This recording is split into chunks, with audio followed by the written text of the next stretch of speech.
movie has been out for a while now, and it's doing so well, and it has hit a million, a, I beg your pardon, $1 billion from the box office. That is massive, massive, and massive. Auntie Ife, what do you have to say about this? I'm yet to see it. It's Okay. titled Michael. Yeah. Really? I would say it one of these days. Have you should expected see. this before now? Oh, really? And why did it take them so Long? Who knows? Who knows? Maybe because people didn't really have a flair for biopics before. And now, a lot of people are getting interested in biopics and people's lives. So maybe that's why. Okay. It died around 2009, if I'm correct. It's been a while.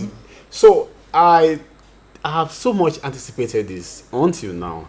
Maybe there was some kind of hesitation about doing it. It's possible. There were a lot of or different analysis as to who he was. Some of the things that he faced. Because I recall that back then, the gist used to be, oh, Michael Jackson bleached his skin.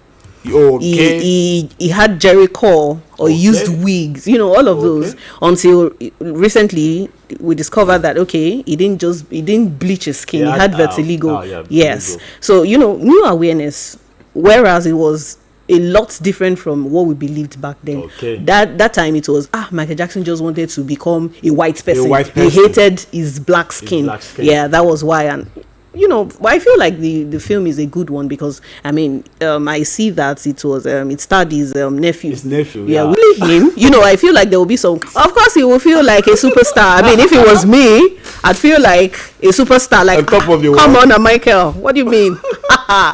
So yeah, I'm sure he will feel great. And I hope that influenced his life positively, because Mikey at some point, he even made some statement that he wished he didn't become a superstar at the age he became one. Why? Because he became a star at early stage, very early stage.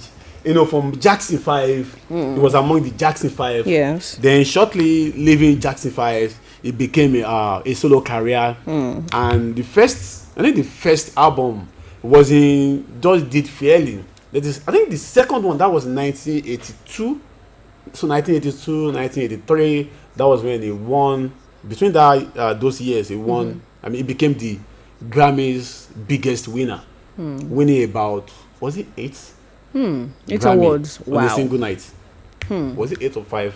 I'll confirm that. But definitely a record breaker. So it was too much for him at that age, and for you to win Grammy, and Grammy was more prestigious. Unlike now, It still is. It's still prestigious, but it's just that people can say, what is it about Grammy? What is it about Grammy?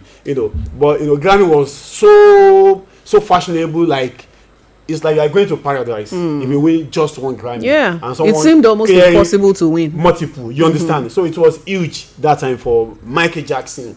And his career became, so it was so huge. And I just wonder, because whoever picked Michael and started managing Michael, that person actually had a great vision.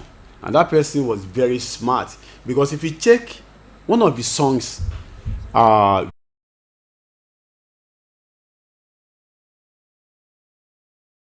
Don't let me say hard, but back then, but Justin is something else now. He didn't have the discipline. Discipline, honestly, it was discipline. Oprah, when Oprah interviewed Michael, Oprah was feeling like she had already made heaven. Like Michael would not even really grant you interview like that. Yeah, Michael was scarce. There's a time I heard that Janet Jackson visited Michael at the studio, and she saw that Michael had maybe over 1,000 songs. Okay. And she started crying. Why? Like, my brother life is spoiled already. Why? Like, Michael for having 1,000 songs. Michael didn't have time for any other thing. So recording, over recording. See, thank God he did, because I don't know, how they usually say that at times when people know that they will have a a short time on earth. Okay. They usually make that mark before they leave. Maybe he knew. That was why he just rushed all of those songs and just gave us hits back to back, back to back. Maybe. Wow. Yeah, maybe. It was massive, honestly. Wow. That's a huge one. Wow. What else? Sincerely, we really don't know. We really don't know much. Okay. But I feel like the movie will give us more detail into, Yes. and I'm sure that even when we watch, it will be a discovery of a lot of things that we had no idea about. You know, like you said that Michael hardly ever took interviews. So we really did not know the side of Michael that we might get to see in the movie. Wow. We just knew him as the singer. We knew him as, okay, this black guy that made it, that was able to break into that industry. Wow. You understand? That's how we just knew him, the musician. We didn't really know him personally, like on a personal note. You know how some musicians are today, that they get to share the lives of maybe their children, they get to post updates of their daily lives, you know, their personal life, and you feel like, okay, maybe you know this person a little bit. You might not know him on a personal level, like physically, but you feel like you know this person because you keep seeing their updates, they give you personal things about their own life. But Michael was not like that. It was all about the music. So pirates. Maybe at least this movie will give us a little bit of insight about who he was. Okay, so that's that on Michael Jackson. The show is Industry Chart. I'm DJ Big Sam. I got Antifa in the building.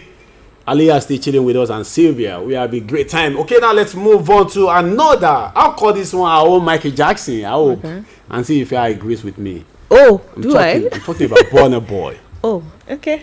Is it becoming our own Michael Jackson? I don't know. I mean, anyway, Burna has become the first African artist to top Billboard Global 200 charts. You know, the way Burna is moving, if we leave aside his attitude. Because that attitude. Yes. That attitude. Okay. I think it seems to have combination of Lionel Messi and Cristiano Ronaldo. You know, Ronaldo we beat his chest and say I'm the best in the world. While Messi will display skills to speak out. So it's like Burna combination kind of combine both. You know, Burna at times when he talks, makes some statements, you feel like slapping him. But one fact remains: this guy is gifted. Yeah, he is. The funny thing is, when we talk about attitude or Burna Boy's attitude, I don't really think it's about what he says, because I feel like if you're good and you're vocal about it, it's not a big deal. At least people know that you're saying the fact, you're good.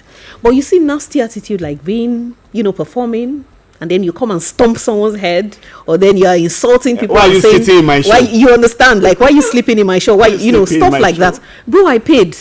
I can come with my bed. I paid for no now. Of course, I'm not going to come with my bed. I'm just saying that I can doze off. It's possible. You understand? This person paid for your show. You have no right to come and say, okay, why are you sleeping in my show? If somebody is sleeping in your show, you should do something to wake them up and, get them lively. Yes, that's what a normal celebrity or a musician should do. You carry them along. If you're a comedian and you see some people are not vibing to your jokes, you try to make something that will make them active. Make them vibe. That is what you do. You do not insult them. I mean, what if nobody turns up for your show? How would you feel? But is in two ways. If audience too, they have a role to play. Yes. And artists too. So not that. So if you come and you just feel like, and you now turn your face, and the artist is looking at you, so you're kind of killing the artist's spirit. Sure, but that's his own job. If I come to your show, it means that at least I have a likeness for you. If I do not like you, I will not come to your show. Yeah. Do you know how uncomfortable going to shows is? Especially if you're not a celebrity. Would you buy a table of 10 million? Wow. Yeah. So if I come to your show, I'm most likely uncomfortable, but I don't mind because I like you. So I'm coming to your show and you're telling me I'm dozing. Bro, I'm not comfortable where I'm standing or where I'm sitting. Sing something that will get me hyped up or something, and don't just insult me, I beg. Whoa. But anyway, he's doing well. That's attitude wise, but he's doing well. Sincerely, he's a very awesome artist. Yes, we cannot they say, doubt that. They say Omoburuku. You cannot beat him to death. Abi? No, I think because he knows.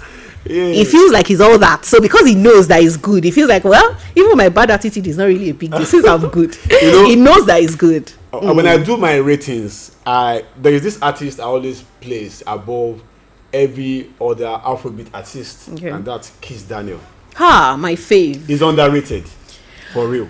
But Well, but one artist I can't put Kiss Daniel over. I mean, vocally, when it comes to vocal strength, is Burna Boy.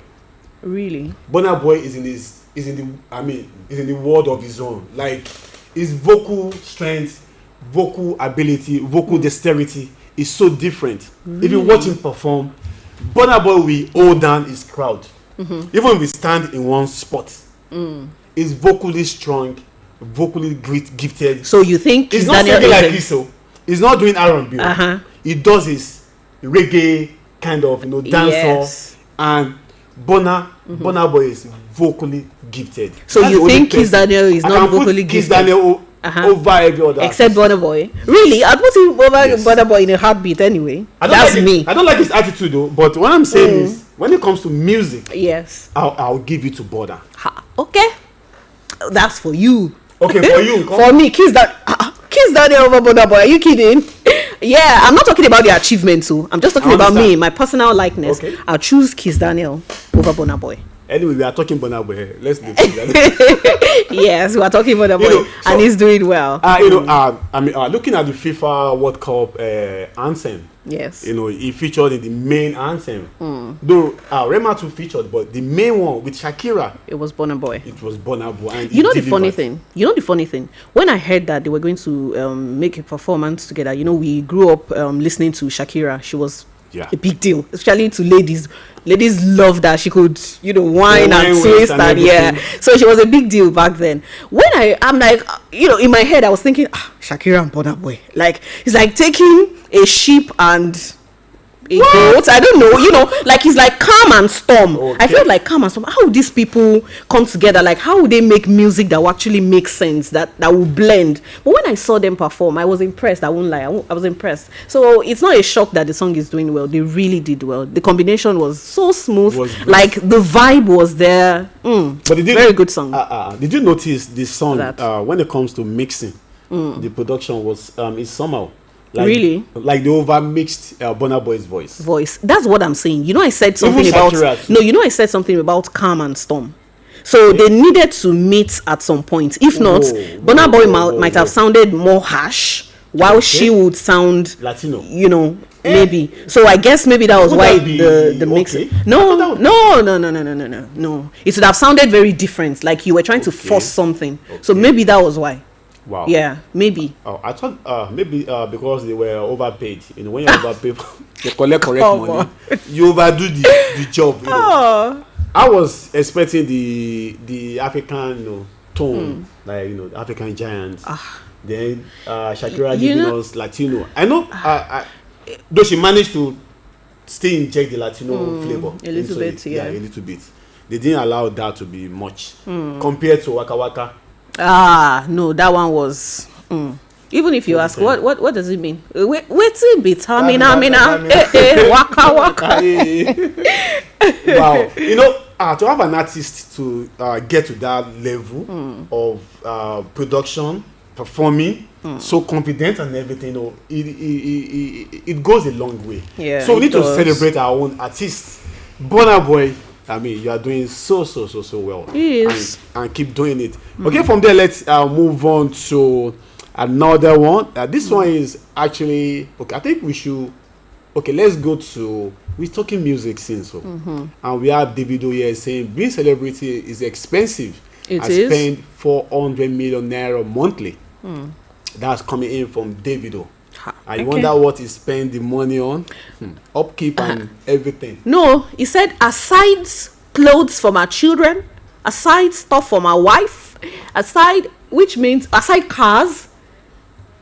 That's what the bill is for. He's not including the cars and what he gets for his wife and his kids and all.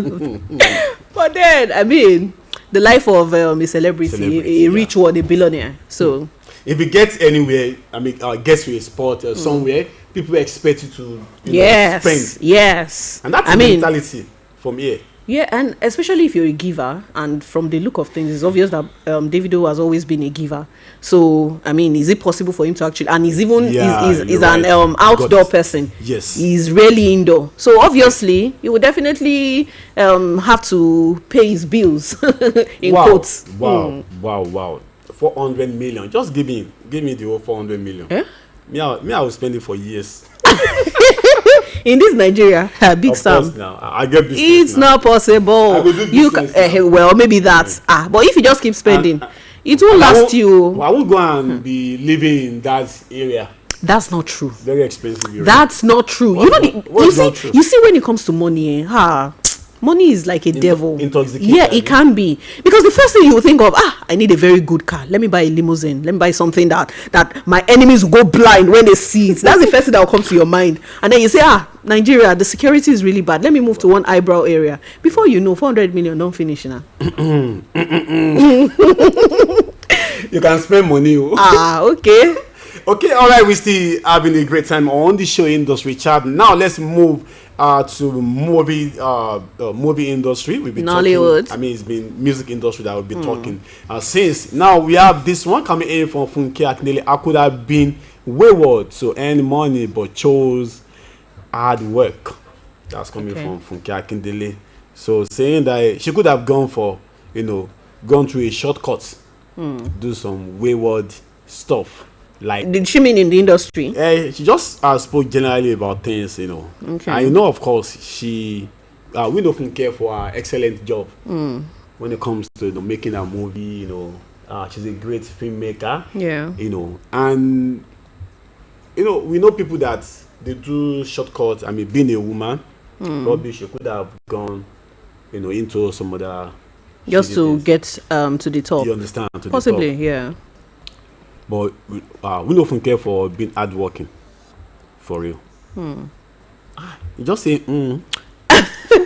I don't want to talk too much about it because, we're not sure of the aspects that she meant. Maybe she meant in the industry, like she didn't want to go for the, in quotes, sex for all situation. Yeah, maybe she didn't go for that. She chose the hard way or the hard road because, I mean, she's been in the industry for many years.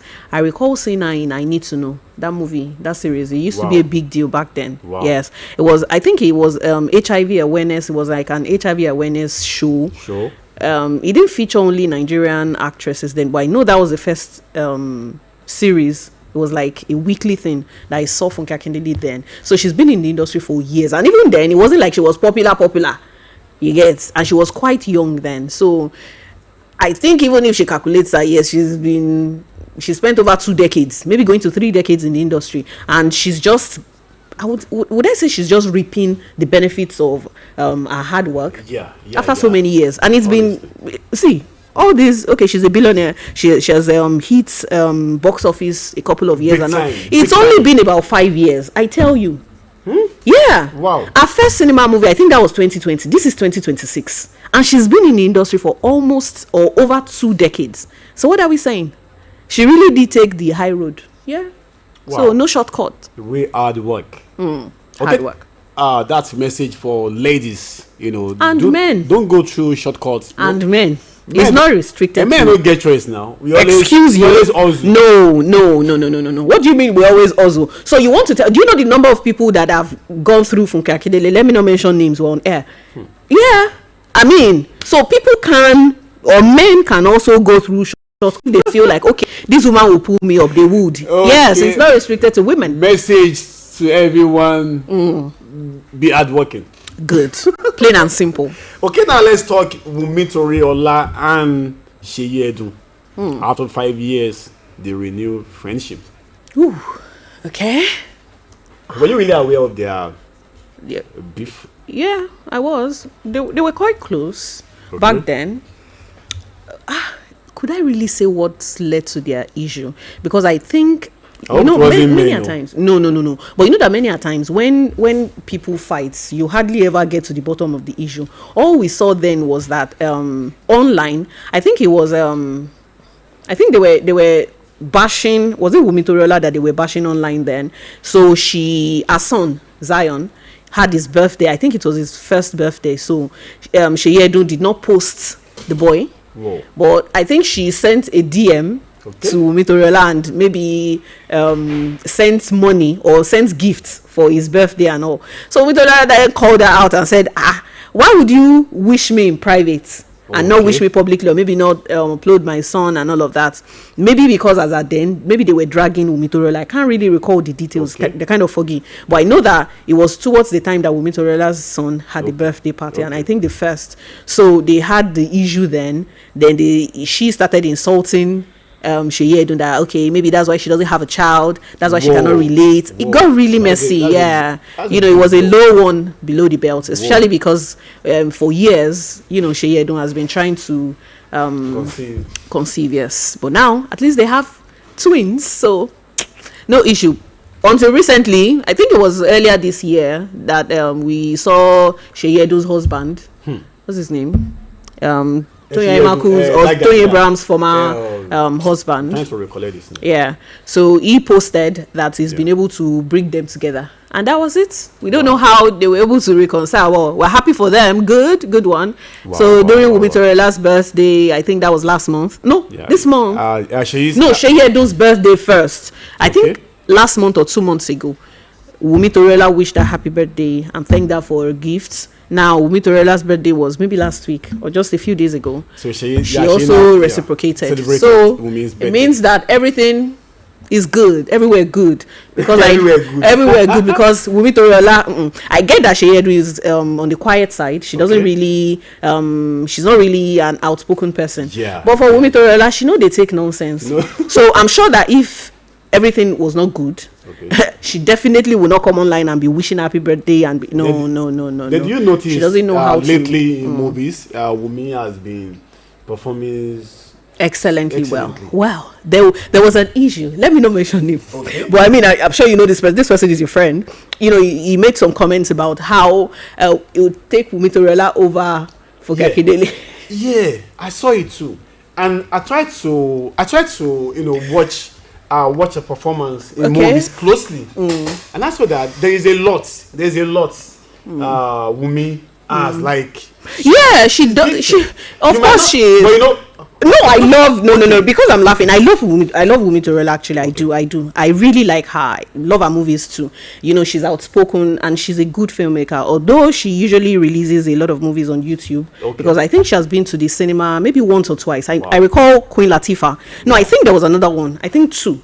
But I recall Queen Latifah very well, and the storyline, I mean, not bad. She really did well. She tried. Although for Ginger, that combination, I'm not really sure. I mean, I don't know that combination, but for her own movie, I know she did well, and she acts well. At least those roles that she has played, really good one. However, the comparison, I'm not so sure. But for Wumi Toriola, personally, she's an awesome actress and a good producer. Maybe why I think compared the two was because Funke Akindele does most of our own movies. Yes. Movies because but I've seen Funke Akindele starring in other movies, and she did well. Aside, most times Funke will play comic role. Yeah. Most of the time in her movies, but going outside her own movies, she had played other types of roles. Yes, and she did it well. But just that roles that made her very popular are usually the comic roles. So maybe that's why I think it's critic her in that way. I wouldn't say that. I actually see where he is coming from, sincerely. I get where he's coming from, although like he said it's his personal opinion, and I don't know why people decided to take it personally, because he said my personal opinion, which is cool. If you say it's yours, I mean your belief, now you have a right to your own opinion. He's a filmmaker too, so even if you're not and you're just a fan, you have a right to your opinion. It's yours. You understand? But what I'm trying to say is I get where it's coming from. There are times that you feel like one person can embody different characters. A lot of top stars in Nollywood, that's the fact. I won't mention names, but a lot of stars in Nollywood cannot actually embody multiple characters. They're just very good with maybe one or two roles. When you see them, you feel like, okay, maybe because this person is a top star. Being a star does not actually mean maybe you're 100. No, there are a lot of people that are underrated, a lot of people that people have not noticed out there. You understand? But because you're on the top, they talk about top 3, top 5, top 10, and your name is there. It doesn't mean you're the best. It's possible that there are some other people that are up and coming, or maybe that just entered the industry that are better than you. Yeah. You get. So when he said Funke Akindele, blah blah, and Tony Abraham and Eniola Jao, I think those were the three. Yeah, that you choose Wumi Toriola over them. I felt like, okay, I understand. I get where it's coming from, because when it comes to some rules, they cannot actually embody all characters. However, some people will not love to hear that. When it comes to filmmaking, you see, Funke Akindele has no, she has no competitor, at least currently. She's good at what she does. She knows how to get people's attention. You understand? And hype. I mean, even if the storyline is made, so even if it's simple and it's not all that, you can see the kind of effort that she puts into promoting her movie, that she's giving her all and all of that. And there are rarely any loopholes where you get to correct. So you can be a good filmmaker, you can be a good actress, and be a poor producer. You understand? So I think what he was trying to say was, you don't have to be the person that will play all roles. Because the reason he gave kudos to Wumi Toriola was because she hired people to help. Where she played main role in a movie that she dropped, she hired people as, say, the director or the filmmaker or maybe the script writer and all of that. Yes. Or like Funke Akindele, who usually does all of that herself. You know, she will act, she will direct, she will do everything. Script writing. Yes. So that was everything. You see Funke Akindele there. So I think that was the point he was trying to make, that you don't have to do everything. That when you do, there will be loopholes. Because you won't be able to cover all. Yes. So I get that. That's a good opinion. It's personal opinion, but then it's not a popular one. So I mean, a lot of people say, what do you mean? What do you mean? How many billions has Wumi Toriola made? It's usually about the money. Nigerians get carried away by achievements or by the glamour side of it. No, Nigerians we are guilty of that. We are. It's normal, and you cannot really blame them. That's why I said, when somebody is up there, they mention top 3 Nollywood actors or actresses, and your name is there, you just assume that you're very good. In fact, you even stop learning. And normally, I feel like you should always unlearn and relearn. If you feel like, oh, I know it all, then you know nothing. At every point, you have to relearn. Like, you have to keep doing better. If not, you find out that what you know is obsolete, and people have moved on. Some say that when it comes to anytime Funke is having like script conference or something, that do not confirm that she dominates. You know, so dominates how? Like when you bring opinion or the way you are driving the script, if it's not going in her own way, she can cut you off. You know. And if that is true, definitely there will be loopholes in the script. Though I didn't confirm that, but it's just the straight word. You understand? Well, I don't know, but what I know is, if I'm paying you, I'm the filmmaker, and I say, okay, come and write the script, and I don't like how it's going, I won't take it now. No, what I'm saying is, don't I have to like your story? If I have contrary opinion, which is professional, I think you should respect that. Sure, we're not going the right way. We are missing some things. So you should listen to me. So because you pay me, so I must do whatever you say. Well. Then you mentioned that some stars in Nollywood, they are stereotype. You are right. If I respect, there are some. If I watch an actor and I see that the actor could play other roles, I always give that actor much respect. Somebody like Bimbo Ademoye. Somebody like that. Is trying a lot. Yes. If you see her movies and the kind of characters, is actually if you watch her movies and you see the kind of characters that she embodies, you know that this person knows what she's doing. Not only does she know what she's doing, she's also a very, very good actress. At times, when you look at somebody and you watch them and you feel like, well, is this person not overdoing? But with Bimbo, it's hardly ever that. You can see that, okay, this person is actually telling the story that you want her to tell. That's what I mean. Somebody that can play different characters. I saw Destiny Etiko in some movies playing totally different roles. Village Girl. I got impressed because I used to think that Destiny has this big girl look and look, everything. okay. So I used to think that I think that's the just only thing online. to do, actually. Really? I've not seen a lot of Destiny Tickle's movie. I saw sincerely. play mama, village woman, like local woman, like a ras woman with one baby trying to hustle her life out and everything. And how was she? Yeah, she did well. I was surprised. I only think that there's a time she got the G-Wagon. Yes. So like and she was snapping, with her body. So like this body self, this body go provide G-Wagon. I've not really seen a lot of her movies, so I can't really say much about her skills. When I saw those other roles that she played, I was like, oh, this girl is a confirmed actor. She might not do much like others, but for her to have gone, picking up roles that are different from big girl, the usual girl, because a lot of them, it's only fine girl, as a romantic girl. That's because they cannot put themselves, or they cannot imagine themselves in another role. So it's most likely, like, even if they're given such roles, they will most likely be unable to perform. Okay. And this person we're talking about did mention something, and it's stuck. He said no. The person that commented on, I think. Yeah. So, he said something like, you would see script writers that will tell you, I wrote this character for a particular person. That how does it make sense for you to write a character, like a story, thinking about one particular person? For instance, I say, I wrote this script. You see this role, it's Tony Abraham's role. You understand? Or this role, this is definitely Funke Akindele. You write a script tailored to a particular actress. Shouldn't it be the other way around?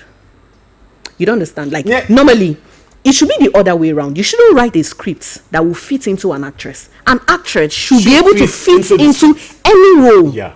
You understand? Or maybe an actor.